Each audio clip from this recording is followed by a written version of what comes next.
in spite of where I've been, in spite of where I've come from, I still have the birthright to be successful. And that is the quote of the day. Welcome back to the Quote of the Day show. I'm your host, Sean Croxton of SeanCroxton.com. Thank you so much for tuning in. I'm super excited right now because today's speaker is one of my favorite speakers ever. She's an incredible woman, and her name is Lisa Nichols. I love me some Lisa Nichols. Last year, I had the opportunity to interview Lisa for my interview podcast called the Sean Croxton Sessions, and I spent weeks getting ready for that interview. I read both of her books, cover to cover, probably twice knowing me. And I said to myself, I want to do such a good job with this interview. I want to blow her away so much that I get to meet Lisa Nichols. And so we did the interview and she was blown away. She was like, oh my God, I love interviewing with you. And she loved the questions and she loved how much research I had done. And you know what happened the next day? I was hanging out with Lisa Nichols. It was so cool. She invited me to one of her masterminds and I hung out there for about half a day. And she's so smart, so brilliant, and just an amazing person. So I'm really happy to share her message with you today. And this talk that she's about to give is something that comes up very frequently in my life, especially with the consulting that I do. You know, people say, I can't do this, I can't do that, I can't do what that person's doing because somehow they're different from me. They don't have the same color skin that I have. They don't have the education that I have or I didn't have. You know, they didn't come from the place where I came from. The things that have happened to me did not happen to them. I have a different set of circumstances. I'm different. I can't do that. And we have to realize that we can do anything. I know it sounds like a cliche, but we can literally do anything within reason. Of course, you're not going to grow taller or be able to fly, but anything that you want to do. You just have to create the vision and you have to have the will to go after it. And sooner or later, your reality matches that vision. And so I hope you enjoy this clip. Here's Lisa Nichols. Many of you want to know what's next in The Secret. The secret, as we all know, is the law of attraction. What you think about, you bring about. It's from the oldest book ever developed, the Bible. Proverbs says, so a man thinketh he is. And Matthew says, what you wish, you ask for in prayer, and God will answer. So it goes way back. The secret isn't new. It's just packaged differently. It has a really unique way right now of going across the cultural boundaries. We've created bridges where there were walls by putting this unique, amazing group of 27 teachers together, all saying the same thing in 27 different ways, and then tying them together. What's really amazing is that many of the secret teachers had never met. Isn't that cool? Like I'm still meeting them. And it's so cool to see that our conversations were so similar and that Rhonda Byrne had the vision and the talent to tie it together so seamlessly. Wasn't that really great? Wasn't that really great the way she did it?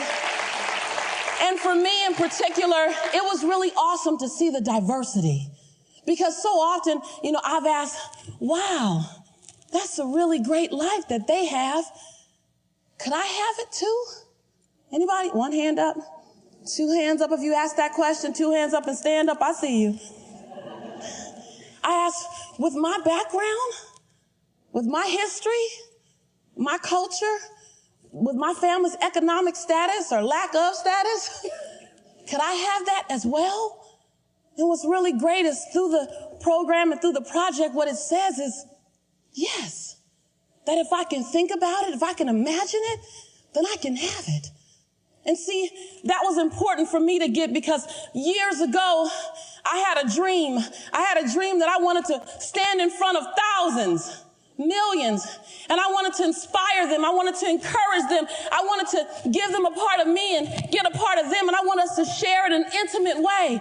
And I wanted to be able to lift them to the next level and let them see that your breakdowns simply are to precede your breakthroughs. See, I had a vision, I had a dream for that a long time ago. But there was a challenge, see. No one else shared the dream with me. Anyone know what I'm talking about? Yeah, just keep throwing your hands up, regardless if I asked you or not. I want to know that you're out there.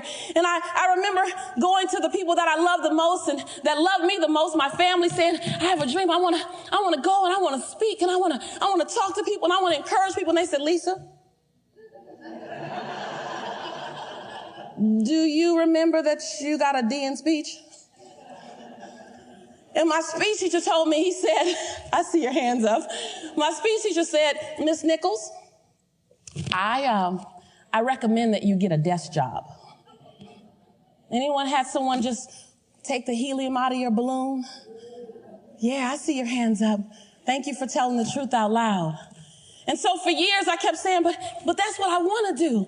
That's what I want to do. And then when someone else wasn't taking the helium out of my balloon, I'd say, wow, I want to stand in front of thousands and I want to inspire them and I want to encourage them on DVDs, on CDs, on stage. And then my little chatter would kick in. Anybody had a little chatter?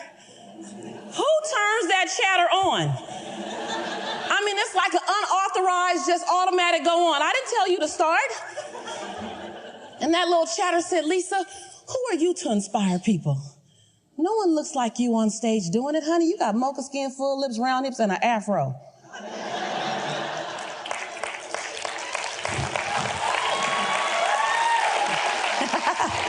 I see you waving. So that chatter kicked in, and have you ever had that chatter kick in and all of a sudden you're like ready to jump in? You're ready like a double dutch or some jump rope. You're ready to jump in, and all of a sudden that chatter kicks in and your momentum dies down. I see your hands up. That's what it was for me. I kept saying, I want to do it. And my chatter would kick in and say, Lisa, you struggled through school. Those people on stage are smart. You can't fake it all the time. You faked it through school, but I don't know if you're going to fake it all the time. Anyone like that? Thank you for standing up. Thank you. I mean, we can act like the chatter doesn't exist, but at the end of the day, it's real. You know, we can do the high five. Yes, it's great. But I would prefer to be honest with you because there's power in honesty. I believe there's freedom in honesty. It took a lot for me to get here. It took a lot. And it didn't just take the external journey. Oh, man, that was the easier part of the two. The internal journey was the one that really took some work. See, before I could go out and seek investors, I lived in South Central Los Angeles between the Harlem Crip 30s and the Rolling 60s, and those are not cheerleading squads. I had to fight 3 days a week to get home from school, and I was considered academically challenged for many years. But it wasn't all of those external things that made it difficult for me. It was the fact that I had all those things in my history that it was difficult for me to give myself permission to be successful because I had that story. I see your hands up. Just one hand up, two hands up if that's you. It was difficult for me to give myself permission. In spite of where I've been, in spite of where I've come from, I still have the birthright to be successful. Like that was the conversation I had to take on. That was the conversation that I had to learn how to replay and replay and replay. And when this unauthorized conversation came in, I was like, stop. I want to play something new. See, how many of you saw me on Oprah? That was a good show, huh? Well, that was a cool day. When I was sitting there and I was looking at Oprah, what was funny was, actually, I was in the audience at first and she was sitting on stage because the first segment was with Rhonda. And I was sitting there, she's sitting on stage and I'm sitting right here on the front row. And there's a little TV right here. And I'm looking at the TV. Because I'm so used to seeing her in a box. And I sat there and I said, well, that's stupid. Why don't you look at her? My mind had to keep going back to you are here. And then when the next segment came on and during the commercial break and they said, would the secret teachers come on stage now? And Reverend Beckwith and Jack and I and James and I all stood up at the same time. And Oprah jumped up. She goes, the teachers are here. The teachers are here. The teachers. And I was like, she's talking about me. She's excited and I'm excited. We're both excited to see each other. That was a monumental day for me. Now, arriving to Oprah wasn't my destination. It's just a part of my journey. And so there's no place in your life that's the destination. You're not supposed to arrive anywhere. You're supposed to keep going.